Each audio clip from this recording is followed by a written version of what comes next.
Black CEO's mom kicked out of first class. She fired the entire crew moments later. Ma'am, this is first class. Are you sure you're in the right cabin? The voice sliced through the air like a knife, cold and sharp, coated with condescension. Evelyn Carter, 68, poised and draped in a faded navy tracksuit, looked up from her worn paperback, her brown eyes locking on the flight attendant hovering over her seat. "I beg your pardon," she asked calmly, though her voice betrayed a flicker of tension. Diane Whitmore, the attendant, didn't flinch. Her smile remained, tight, rehearsed, and anything but friendly. She gestured toward Evelyn's seat with a polite but pointed tone. "We just want to double-check. This section is reserved for premium customers. Could I see your boarding pass, please?" Evelyn had seen that look before. She knew exactly what it meant. She silently retrieved her phone, opened her digital boarding pass, and held it up with steady hands. "Seat 2A, confirmed. Bought and paid for." Diane glanced at it, then narrowed her eyes. Must have been a system error," she muttered before walking briskly down the aisle. Evelyn inhaled deeply, then exhaled slowly. The quiet rage that rose in her chest was all too familiar. She hadn't come here to cause trouble, but trouble had found her, again. This time, she promised herself, it would end differently. Hours earlier, the Denver International Airport had bustled like any other Thursday morning. Business travelers in sleek suits, couples headed to weekend getaways, and families herding toddlers toward gates. Amid the swarm, Evelyn moved quietly.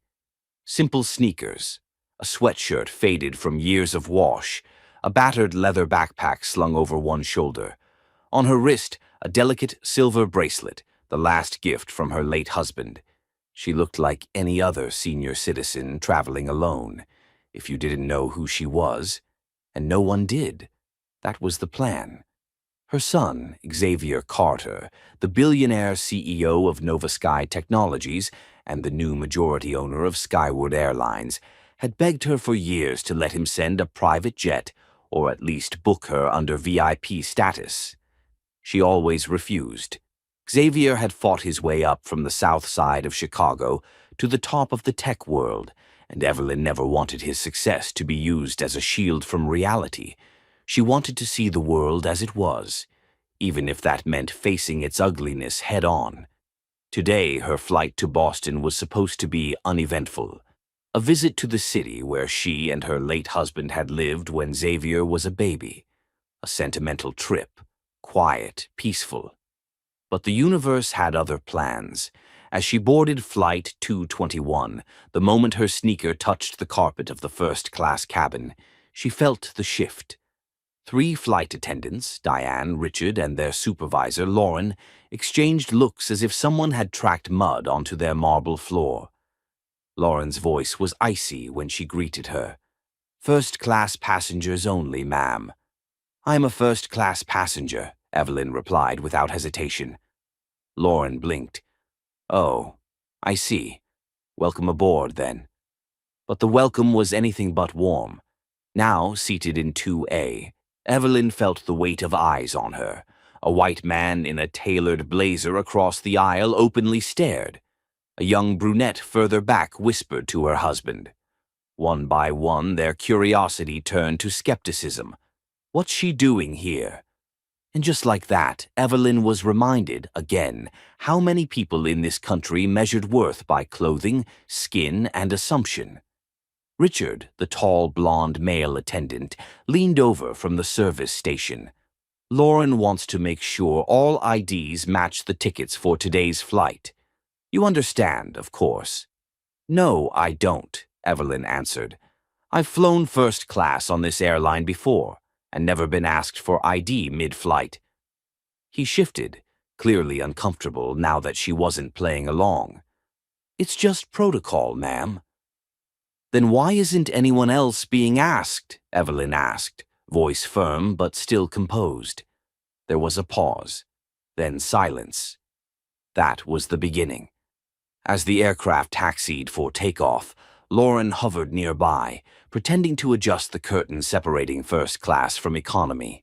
Her eyes darted toward Evelyn repeatedly. Her body language screamed irritation. But Evelyn refused to budge. She flipped her book open again, pretending to read while her mind raced through a million thoughts. How far will they push this? Should she say something now? Or wait? The real answer came minutes after takeoff, when Diane returned. This time, she didn't come alone. Behind her stood a younger male crew member, eyes wide with tension. Diane's voice was falsely sweet. "Ma'am, I'm sorry, but we've received a report that your ticket may have been part of a duplicate booking error. We'll need to move you to the back cabin temporarily while we verify with ground control." The words burned into her like acid. Evelyn closed her book. She looked up, not trembling, not angry, just done. "No," she said.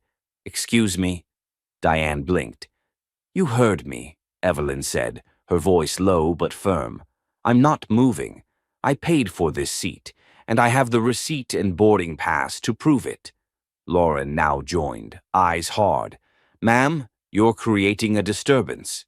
We're going to need to ask you to cooperate." Evelyn stood, slowly, and looked Lauren square in the eyes. "The only disturbance here is your prejudice, and believe me, I know exactly what this is."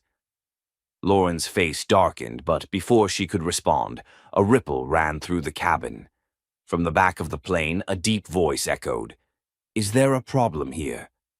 All heads turned. A tall black man in an impeccable charcoal suit stood in the aisle, his carry-on still slung over his shoulder. Broad shoulders, sharp eyes, a presence that demanded attention. Evelyn's lips curled into a tiny, knowing smile. "Xavier," she said softly. "Mom," he replied, stepping forward. His eyes didn't leave Lauren's face. "Is everything okay?" Lauren froze. Her throat moved, but no words came. Richard paled. Diane took a step back. Xavier turned his eyes to Diane, then Lauren. "This woman is Evelyn Carter." "My mother," he said, calmly, yet with a weight that made everyone around take a breath. Dead silence. And then something broke. Xavier reached into his blazer, pulled out his Nova Sky executive badge, and tapped it. "I'm also the owner of this airline, and I want to know, right now, why the hell my mother was nearly thrown out of a first-class seat she paid for." Lauren stammered. We didn't know. Her appearance, it was just a misunderstanding." "Wrong answer," Xavier cut in. "And it's not just a misunderstanding when it happens to people like her, again and again." He pulled out his phone. "This ends now. The entire cabin crew, consider yourselves suspended, effective immediately. You'll be removed when we land." Diane gasped. Richard's face turned white. Lauren's hands began to tremble. Evelyn didn't say a word. She didn't need to. She just turned back to her seat, calm and regal, and sat down like the queen she had always been. Outside the window, the sun burst through the clouds. Inside the plane, everything had changed, forever. The tension in the cabin hadn't faded. If anything, it thickened. As the plane sailed through the sky, Evelyn Carter sat quietly by the window, her hands folded in her lap. The light from outside flickered over her silver bracelet.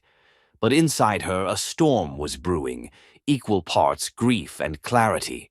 She hadn't expected to see Xavier on this flight, and certainly not in that moment. After his explosive reveal, the first-class cabin had plunged into a stunned silence. Not a single flight attendant approached Evelyn again. Lauren had disappeared behind the curtain to make a phone call that changed her life. Diane stood frozen like a statue at the front galley. Richard, he didn't even make eye contact. But Xavier, he never sat down. Instead, he stayed standing in the aisle next to his mother, towering over the entire front cabin like a man holding court. And in a way, he was. "I need the name of the supervisor at this gate in Denver," he said, pulling up his internal employee portal. And I want passenger complaint records for Flight 221 for the last 6 months. Now." He didn't raise his voice. He didn't need to. His tone alone was enough to make people move. Meanwhile, Evelyn watched him with quiet pride, but her heart was heavy. "You didn't have to do all that," she finally said, breaking the silence between them. Xavier looked down, surprised. "Didn't have to? Mom, they tried to throw you out of first class." She nodded slowly. "Yes, they did. But you stepping in, it's going to turn this into a headline, and I wasn't ready for that." Xavier sat down across from her, still wound tight with frustration. "I don't care what it turns into. You were disrespected in front of everyone. They looked at you and saw someone who didn't belong, and that's on me. That's my company, my people." "You're not responsible for their ignorance," Evelyn said gently. "But I am," he shot back. "At least partially. I built this company with a vision, respect, fairness, inclusion. And if my own crew can't see that in practice, then I've failed." Evelyn placed her hand on his. "No, Xavier, you didn't fail, but now you have to choose. Do you just fire them and move on? Or do you use this moment to dig deeper, to fix the parts of your airline you never saw before?" Her words hung in the air. He didn't answer right away. From across the aisle, a young black woman leaned forward. Her voice was quiet but steady. "Excuse me, Mrs. Carter?" Evelyn turned toward her. "Yes?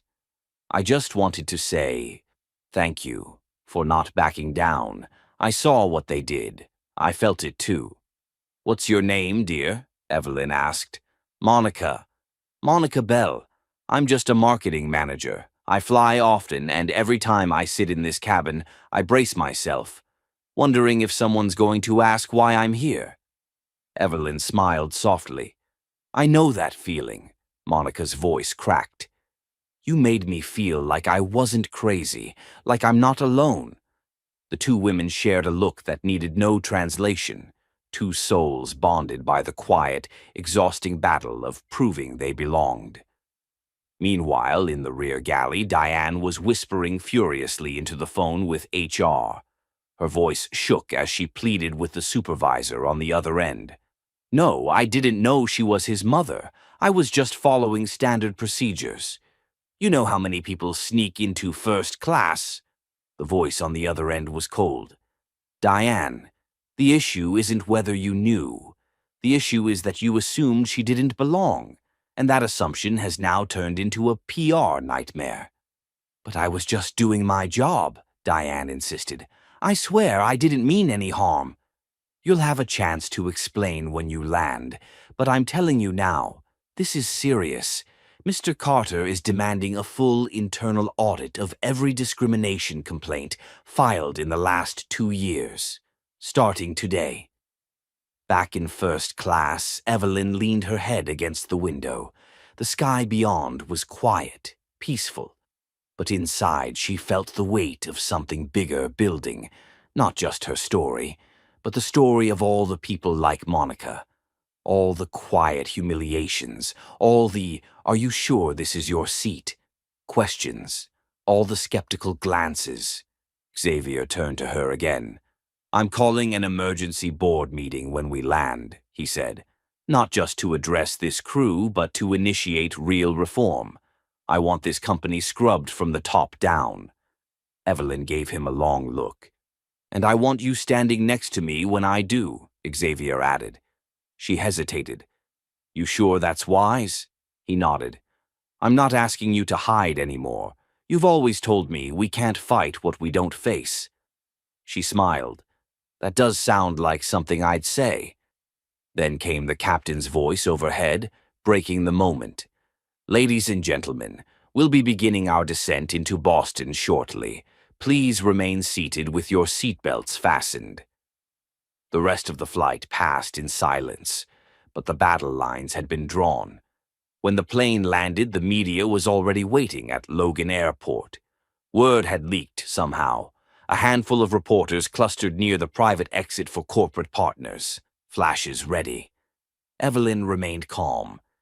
Xavier shielded her as best he could, but one question cut through the crowd. "Miss Carter, how does it feel to be discriminated against on your own son's airline?" Evelyn paused, then turned slowly to face them. "I'd say it feels familiar," she said, "but this time I'm not going to let it slide." And with that, she and her son disappeared into the waiting car. The headlines the next day would explode across every platform. Black CEO's mom kicked out of first class, firings imminent. But the real story? It hadn't even begun yet. By the time Evelyn stepped into her hotel suite in Boston, the headlines had already gone viral. Her phone buzzed non-stop. Texts, emails, missed calls, a wave of attention she neither asked for nor wanted. But this wasn't about her anymore. She placed her small carry-on bag down gently by the couch and walked over to the large window overlooking downtown Boston. Her reflection stared back at her, tired, dignified, but undeniably resolute. Behind her, Xavier stood motionless, scanning through his inbox on his phone. "They're spiraling," he said finally, voice low. "Internal communications are on fire. The PR team wants to release a neutral statement. You know, the usual corporate fluff about her training and reviewing protocols." Evelyn didn't turn around. "And what are you going to tell them?" "That if they're still thinking about optics right now, they're the problem." He walked over to the table and dropped his phone down, rubbing his temples. "You okay?" he asked.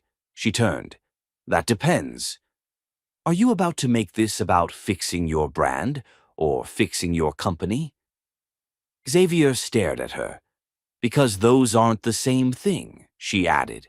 He exhaled. "I want to burn it all down and rebuild it. That's the truth." "You sure you're ready for that?" Evelyn asked. "Because you'll make enemies, people who liked you silent." "I've been ready since I watched you get humiliated for daring to sit in a seat you paid for," he said. "But you're right. I can't do this from the top down, not this time." She walked over, sat on the edge of the coffee table across from him. Her eyes were calm but firm. "Then you have to start by making them see you as a son, not just a CEO." He nodded slowly. "I need you at the meeting." She shook her head once. "Number, you don't need me there to protect you. You need me there so they see who they hurt." The next morning, Summit Airlines headquarters was tense. Security was tighter than usual. Most executives had received the same cryptic invite: emergency culture review meeting, attendance mandatory. Some arrived nervous, others annoyed. A few speculated this was just another PR drill, but all of that changed the moment they saw Evelyn Carter walk into the executive conference room. She wasn't wearing anything flashy, just a clean navy dress, modest heels, and that silver bracelet that never left her wrist. Her presence alone changed the air in the room. Whispers began immediately. "Is that... Oh my God, that's his mother." "Wait, she's the woman from the video." When Xavier entered minutes later, the room stood, not from respect, but from sheer uncertainty. No one knew what to expect. "Thank you for being here," he began, standing behind the long oak table that usually held board documents and performance charts. Today it held nothing but truth. "I won't waste your time. Yesterday, my mother, Evelyn Carter, was removed from her first-class seat on one of our flights. Not because of a mistake, not because of a safety issue, but because 3 of our crew members didn't believe someone who looks like her belonged there." Murmurs spread across the room. A few people shifted uncomfortably in their seats. Others glanced around, seeking an ally in their discomfort. "I'm not here today as your CEO," Xavier continued. "I'm here as her son, and as a black man who built this airline with the belief that we could be different." He stepped aside. "Mom, would you like to speak?" Evelyn stood slowly. She didn't clear her throat or adjust her posture. She just looked around the room with eyes that had seen too much for too long. I'm not here to shame you, she said. I'm here to make you feel what I felt. Not just yesterday, but for decades. Silence. I sat in that seat and was treated like I didn't belong. Not because I did something wrong, but because I didn't look like your average first-class passenger. And when I showed my ticket, I was still doubted. When I showed my ID, I was still questioned. They didn't want proof. They wanted me gone. She paused, letting that land. And the worst part? This wasn't new. This wasn't shocking. It was familiar. One of the executives raised her hand timidly. Mrs. Carter, I'm so sorry. I can't imagine how that must have felt. Evelyn gave a sad smile. I appreciate that. But I don't need imagination. I need action. Xavier stepped forward again. Starting today, he said, Summit Airlines is undergoing a full internal audit. Every discrimination complaint, every bias-related review, every case quietly labeled as a misunderstanding. He let that sink in. And there will be consequences, not just for the crew, but for any leader who signed off on culture that allowed this to happen. Another executive, a man in his late 50s named Harold, shifted in his seat. With all due respect, Xavier, this sounds like a witch hunt. Every company has bias problems. We train, we correct, we move on. Evelyn raised an eyebrow. You think this is a witch hunt? Try being hunted by doubt every time you walk into a room. The room went still. I'm not asking you to fire people for the sake of headlines, Xavier said, but I am telling you, if you don't change this now from the inside out, we'll lose more than passengers. We'll lose our soul. Harold tried to interject again, but Xavier cut him off. If anyone feels uncomfortable being held accountable for bias, feel free to leave. I won't stop you, but don't expect to keep your position. No one moved, and that was when the twist came. Evelyn stepped away from the front of the room and opened a slim folder she had brought with her. These are not just stories, she said. These are real people. 37 reports of discriminatory treatment by flight crew in the past 6 months. 29 of them involved black or brown passengers. Most were dismissed, quietly, buried. She handed the folder to HR Director Maria Lopez, who flipped through the pages with increasing disbelief. Your policies don't need rewriting, Evelyn said. Your people do. And just like that, the meeting had shifted. This was no longer about damage control. It was a reckoning. When the session ended, no one rushed out. They sat in their chairs, humbled, quiet. As Xavier and Evelyn walked out together, she leaned toward him and said quietly, Now it's your turn to lead. He nodded once. But as they reached the hallway, Diane, the flight attendant from the plane, was waiting. Tears brimmed in her eyes. I was wrong, she whispered. I was so wrong. I didn't see you. I only saw what I was afraid of. Evelyn paused. You can't take back what happened, but you can decide who you'll be tomorrow. Diane nodded. I'd like to try. And for the first time since the incident began, Evelyn reached out, gently touching Diane's arm. I hope you do. Outside, reporters waited, but inside Summit Airlines, change had begun to take root, and Evelyn Carter wasn't just a name anymore. She was the storm that broke the silence. The cold, sterile walls of Summit Airlines' HR department had never felt so tense. The usual buzz of corporate chatter had been replaced with the uneasy silence of reckoning. Evelyn Carter sat calmly in a leather chair across from Maria Lopez, the Director of Human Resources. Between them sat the same folder Evelyn had presented in the meeting earlier that morning.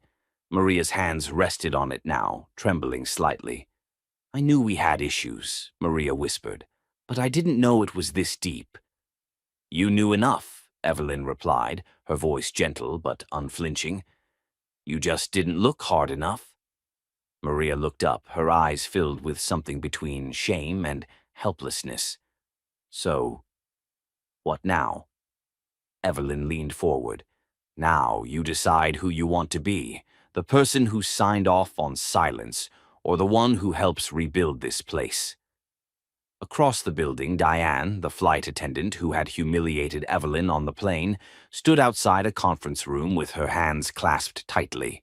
Inside, a panel of senior HR staff and legal counsel waited for her testimony. She was terrified, not because she feared being fired, she expected that, but because the weight of what she'd done was finally crashing down. The night before, she had scrolled through news headlines and social media posts, reading people's stories. Some were angry, others were deeply personal. A few were heartbreakingly familiar. Her own mother had raised her to treat everyone with respect. But somewhere along the line, training manuals and status codes had taught her to measure people by how they dressed, how they walked, how much they looked like they belonged. And Evelyn Carter hadn't looked like someone important to her. She stepped into the room. Across from her sat a small committee, including Maria Lopez and Xavier Bennett himself. He didn't say a word. He didn't need to. His presence alone was enough to make Diane's throat tighten.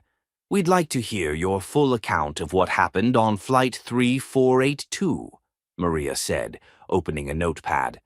Diane's voice cracked at first, but steadied as she continued. "I saw her and assumed she was in the wrong seat," Diane confessed. "She didn't look like a first-class passenger. That's all I saw. Not her face, not her eyes. Just a sweatshirt and a backpack." "Did she raise her voice?" Maria asked.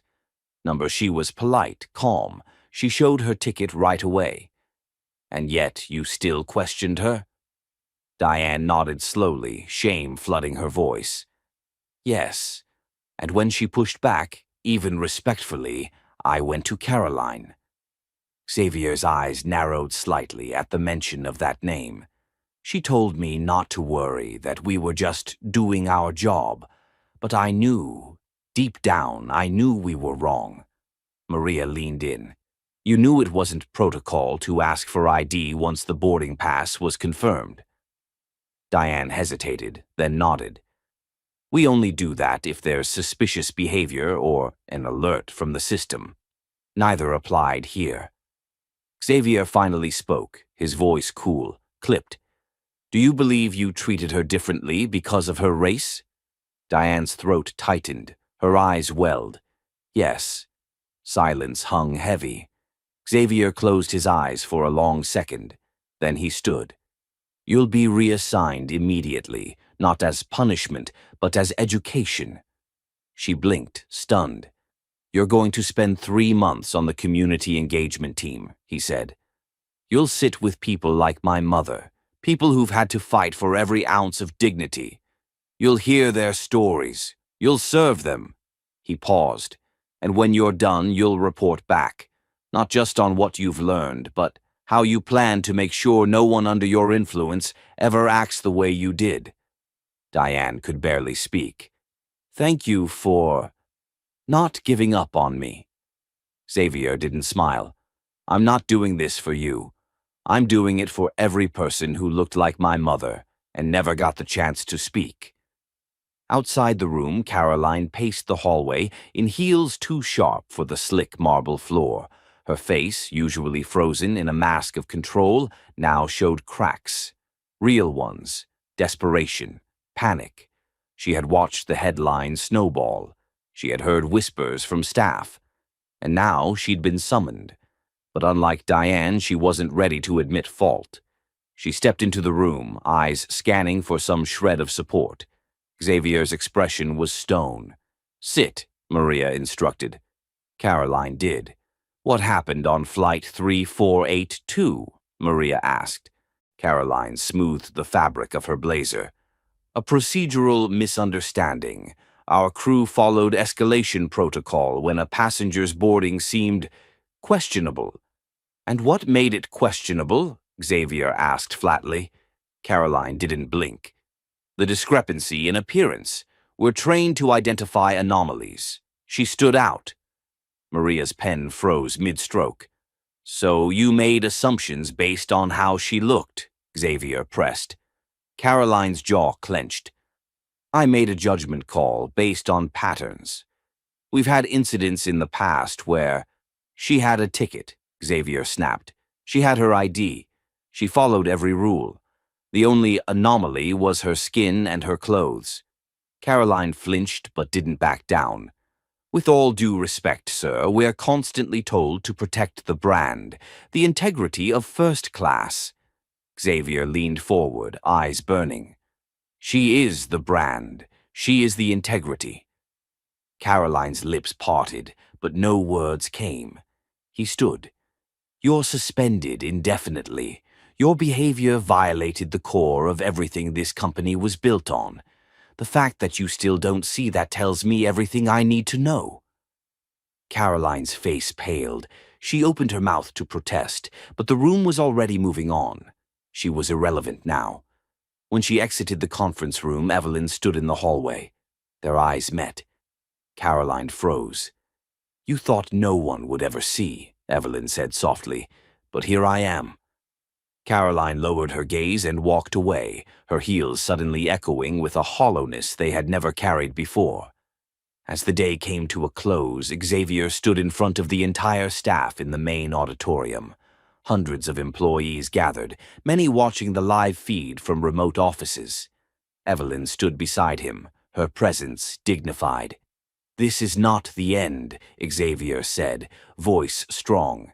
It's the beginning of a cultural shift, one that will hurt, one that will expose our flaws, but one that is long overdue.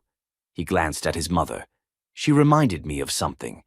That silence is complicity, and starting today we won't be silent anymore. Applause erupted, not polite but powerful, not performative but real. And somewhere in the back, Diane stood among her peers, no longer sure of her place, but willing, finally, to earn one. The fallout had begun. But so had the rebuilding.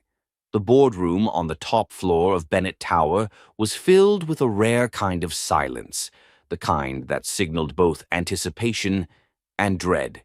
Floor-to-ceiling windows overlooked downtown Chicago, but no one dared glance away from the center of the room. Olivia Carter stood at the head of the polished mahogany table, facing the 20 board members of Bennett Aerospace Group and Summit Airlines, her presence quiet yet commanding. Next to her, Xavier Bennett remained seated, his hands folded, his expression unreadable. But this time it was not Xavier who would lead the conversation. It was Olivia. She looked around the room. Seasoned executives, VPs in suits that cost more than her monthly retirement income, some curious, others visibly uneasy. She had seen those expressions before, on the flight, in lobbies, at check-in counters.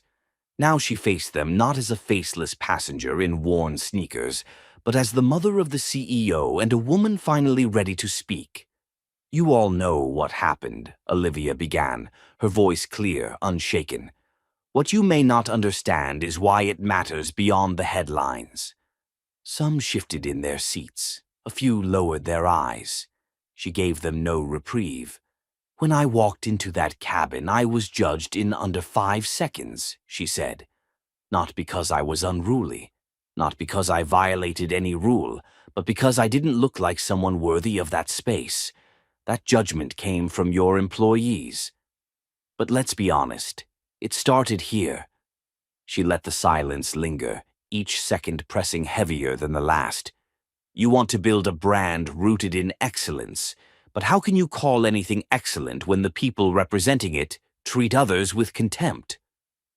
Board member Glenn Reeves, a former airline executive with decades in the industry, cleared his throat. Miss Carter, I agree with you in principle, but we have diversity policies in place. Our DEI training sessions, the company statements. We've made those investments. Olivia turned toward him, her voice calm but sharp. Statements don't change systems. People do. The room tensed. And with all due respect, Mr. Reeves, those policies didn't stop Caroline from humiliating me. They didn't stop Richard from smirking as I was asked to leave my seat. And they didn't stop Diane from assuming I didn't belong. The problem isn't what's written on the company brochure, it's what's accepted in the break rooms, on the tarmac, in the cabins. Xavier watched his mother with quiet pride. He had seen her challenge systems before, in city council meetings, at PTA fundraisers, even in courtrooms during the early days of his father's legal battles. But this was different. This was her voice reclaiming the space it had always deserved. Board member Angela Young leaned forward. "So, what do you propose, Miss Carter?" Olivia didn't hesitate. "A full audit of hiring, training, and performance evaluation protocols. Bring in independent experts, not internal ones. Establish a whistleblower hotline staffed outside your HR department. Create real consequences, not performative reprimands. And most importantly, make sure the people making these decisions reflect the communities you claim to serve." A few board members glanced at Xavier. He remained silent, letting his mother own the moment. Angela nodded slowly. "That would be disruptive." Olivia smiled. "So is humiliation. So is racial profiling. So is a company being dragged through the press because it couldn't protect its passengers' dignity." The words landed hard. Then, to everyone's surprise, Glenn Reeves leaned back and gave a slow, measured nod. "She's right. We've been managing optics, not impact." Another board member added, "If we had listened earlier, we wouldn't be having this conversation after a scandal." For the first time that day, Xavier spoke. "I've decided to greenlight all the recommendations my mother just outlined. We'll bring in an independent civil rights consultancy next week. This board will be expected to attend a mandatory training series starting next month, and all executive compensation packages, including mine, will now tie into measurable equity outcomes." The room buzzed. A junior board member, Nathan Tran, raised an eyebrow.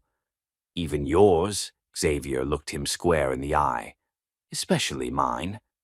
Just then, the door opened quietly. An assistant stepped in, eyes wide, voice low. "Mr. Bennett, there's someone downstairs you may want to see. She says her name is Teresa James." Xavier frowned. "Who?" "Apparently, she's the mother of a young man who was denied boarding last year because his ID didn't match his appearance, according to staff. She's here with documentation, and she's angry." Olivia turned, her face suddenly solemn. Xavier nodded to the assistant. "Bring her up." A few minutes later, Teresa James entered the boardroom, her energy like a bolt of electricity. Dressed in a navy coat with an envelope clutched tightly in her hand, she didn't wait for permission. "My son, Malik, was 16, she said, her voice shaking. "He was traveling to visit his grandmother in Phoenix. He had his school ID, his itinerary, everything in order. But your agent said, and I quote, 'He didn't look like a Malik James. He missed the flight.'" The room was stunned. "I filed a complaint," Teresa continued. "Never heard back. Not a call, not an apology, just silence." Xavier stood. "I'm sorry. I had no idea." "You do now." Olivia stepped forward. "Miss James, please stay. Your story needs to be part of this conversation." Teresa exhaled, her voice softer now. "Thank you. I didn't come here to shout. I just want someone to listen, to do something." Xavier glanced at the board. "This is exactly why reform is no longer optional, and it won't be a one-time fix. Starting next week, we're holding public listening forums. Not just press events, real discussions with passengers who've been harmed. You'll hear them. We all will." One by one, board members nodded, but it wasn't just for show, because something real had shifted in that room. And for the first time in years, Olivia felt it, not just hope, but momentum. Real change was finally underway, and she wouldn't stop until it reached every last row, every last airport, every last forgotten voice. The next morning, the entire headquarters of Summit Airlines pulsed with energy, unlike anything seen before. Employees moved briskly through glass hallways, eyes locked on emails marked urgent, gossip echoing in hushed voices at every water cooler. The company's internal communication had just confirmed what many had only whispered the night before. Today there would be a mandatory all-staff assembly, in person, in the main auditorium, no exceptions. In a sleek black SUV, Xavier Bennett sat beside his mother in silence. Olivia looked out the window, watching the Chicago skyline zip past. Though her face was calm, her thoughts churned with emotion. She had never imagined she'd become the catalyst for change inside her son's company, let alone the face of it. But she was no longer just someone's mother. She was the story. The car pulled into the underground garage of Bennett Tower, and within minutes, mother and son were walking side by side down a hallway lined with posters of Summit's latest campaigns. First class for all. Elevate your journey. Olivia slowed slightly in front of one that showed a sleek jet with a smiling, racially diverse cabin crew. She murmured, almost to herself, "Pretty picture. Shame it took all this to mean something." Xavier placed a steady hand on her back. "It'll mean something now, Mom, because you're about to tell them why." The auditorium was packed. More than 700 employees, pilots, flight attendants, gate agents, regional managers, janitorial staff, all sat shoulder to shoulder in tightly arranged rows. Every screen in the room was lit with Summit's blue logo. A low murmur filled the air. People knew this was big. They just didn't know how big. When Xavier walked out onto the stage, a hush fell. He didn't speak immediately. He let the silence work for him. Then he raised his eyes and began. "Good morning. I called you here today because something unacceptable happened on one of our flights. And no, this isn't going to be another PR-safe apology wrapped in legal disclaimers." He paused, looking around the room. "My mother, Olivia Carter, was humiliated by our own staff in the first-class cabin of a Summit flight, not because she did anything wrong, but because she didn't look like someone who belongs there." A few gasps, some murmurs. People were already putting it together. "And what makes it worse is that some of you might have heard the story and thought, well, she's the CEO's mother. That's why it's a big deal. But you're missing the point." He motioned to the side of the stage. "She's not here today as my mother. She's here as a woman who was mistreated. A black woman who's endured these microaggressions her entire life. And this time it happened in our house." Olivia stepped into view. She wore a charcoal pantsuit, elegant and modest, her silver hair pulled back. The auditorium seemed to hold its breath.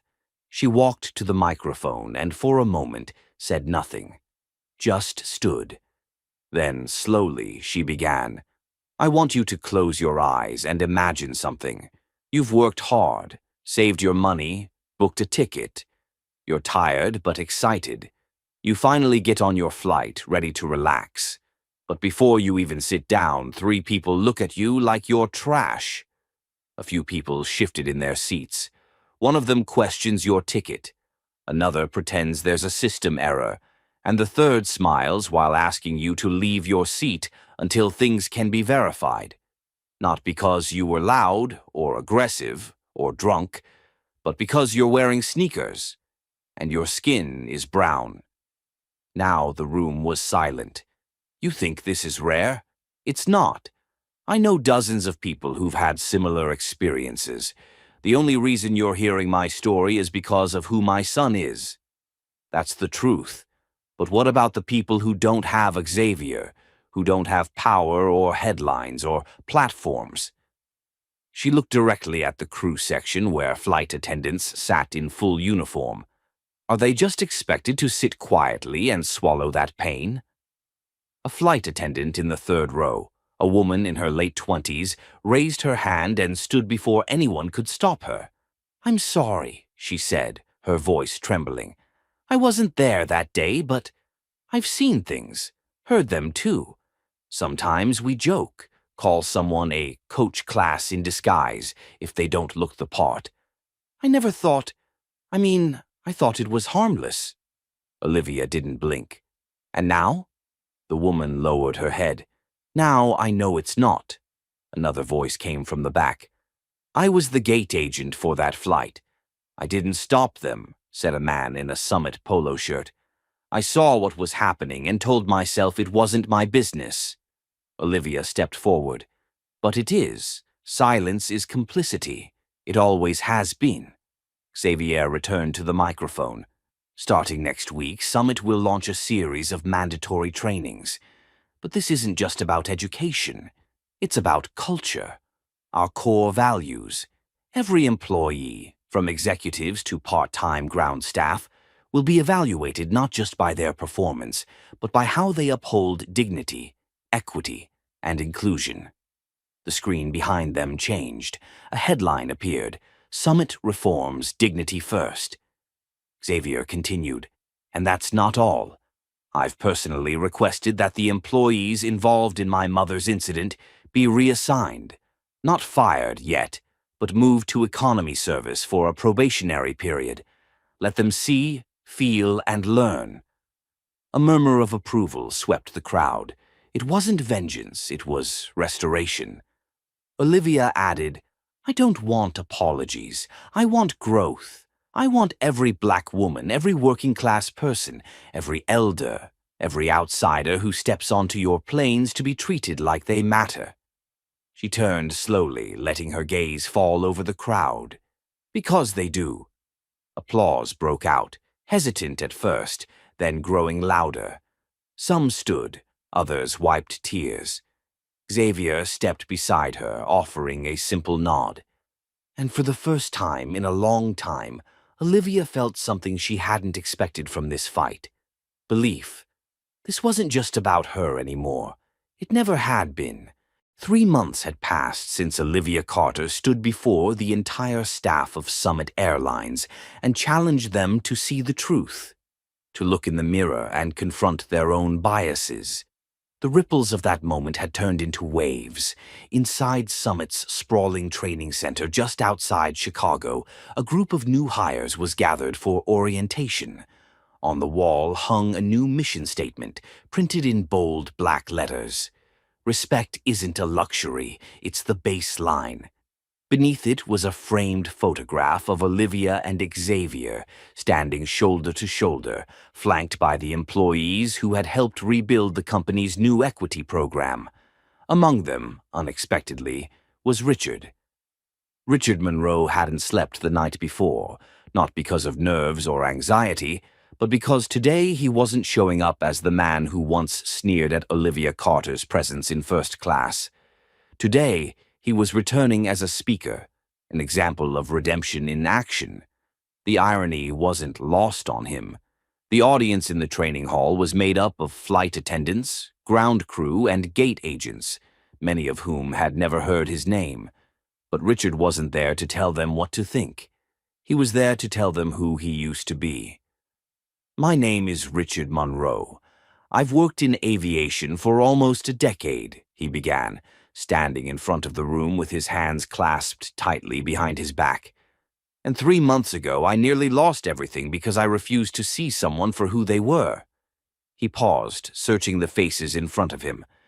I saw an older black woman step into first class, and instead of offering her a smile or even basic respect, I questioned her. Her ticket, her worth, because she didn't look the part. Silence filled the room. He could feel it land like a weight. But here's what I've learned. Discrimination isn't always loud. Sometimes it whispers. It shows up in double standards. In the questions we ask some people but not others. In the way we smirk instead of serve. A woman in the second row raised her hand. She looked young, maybe mid-20s, with long braids and skeptical eyes. Why didn't you get fired? She asked bluntly. Richard didn't flinch. I should have. And for a moment I thought I would. But Xavier Bennett believed that punishment doesn't always lead to change. Sometimes humility does. So he reassigned me, economy class. Every flight, every row, every passenger. He cracked a small smile. Let me tell you, there's no room to feel superior when you're helping a single mom juggle 3 kids and a car seat in row 32. Laughter rippled across the room, but Richard's face sobered quickly. It's in those moments, face to face with people I used to overlook, that I realized how wrong I'd been. And the truth is, most people I treated like second-class citizens never had the luxury of speaking up. He looked up, locking eyes with the young woman who'd questioned him. They deserved better, and now I make it my mission to be better, for them and for every passenger that boards our planes. Later that afternoon, as Richard stepped out of the training center, he found himself facing a familiar figure seated on a bench beneath the oak tree by the courtyard. Olivia. "You still owe me a good cup of coffee," she said with a warm smile. He chuckled nervously, walking over to join her. "I was wondering if I'd ever see you again outside of a headline." "I came to see if what I did actually mattered," she said, watching him. "It's easy to give a speech, harder to change." He met her gaze. "It mattered. More than you know." There was a long, quiet beat between them. "I used to think I understood people," he admitted. "But I didn't even understand myself. That day on the plane, I saw a woman I judged instantly. And now, I see someone who changed everything, for me and a whole damn airline." Olivia looked toward the sky, her voice soft. "It wasn't just for you. It was for the girl at the gate who gets questioned one too many times, the grandfather who gets ignored in business class, the tired mom who's never offered help with her stroller." Then she turned, her gaze piercing but kind. "But if you're standing here today, different than who you were, then maybe we're starting to get somewhere." He nodded, his throat tight. "I still have a long way to go," he said. "So do we all," she replied. "But you're walking, and that counts." Just as they stood, a familiar voice called from across the courtyard. "Mom?" Xavier jogged up, suit jacket slung over his shoulder, expression proud. "Thought I'd find you here," he said, glancing at Richard. "He do all right?" Olivia smiled, slipping her arm through her son's. "He's learning." Richard watched them walk away, his heart full of something unfamiliar and grounding. Hope. Real change didn't happen in press releases or training manuals. It happened in uncomfortable conversations, long looks in the mirror, and in people like Olivia, who dared to challenge the system, and in people like him, who finally listened. The late morning sunlight spilled through the tall glass windows of JFK International's Terminal 4, casting golden streaks across the polished floors. The Summit Airlines check-in counter buzzed with its usual rhythm, but behind it all, something deeper had shifted, a quiet but unmistakable hum of change. Olivia Carter stood at gate B26, a soft smile on her face as she looked around. It had been 6 months since the flight that had changed everything, not just for her, but for an entire industry. Today she was flying again, first class, Summit Airlines. But this time it wasn't about reclaiming a seat or proving a point. It was about witnessing the change she had fought for finally take root. As she boarded, passengers smiled at her, not in recognition, but in respect. A young white woman with a service dog gave her a polite nod. A Latino father with 2 kids waved when his daughter said hello to her. There were no sideways glances, no whispers behind her back. Just quiet acknowledgement. That was all she had ever wanted. When Olivia reached her seat, she found it already prepared. A small linen pillow, a glass of water with lemon, and a handwritten note resting on the armrest. The handwriting was neat, slightly slanted. "Mrs. Carter, thank you for what you've done. You didn't just change a flight, you changed us. Mia, cabin crew." She smiled and looked up. Mia, a young flight attendant in her early 20s, stood nearby, her face open and sincere. Olivia motioned her over. How long have you been with Summit? She asked gently. Only a few months, Mia replied, visibly nervous.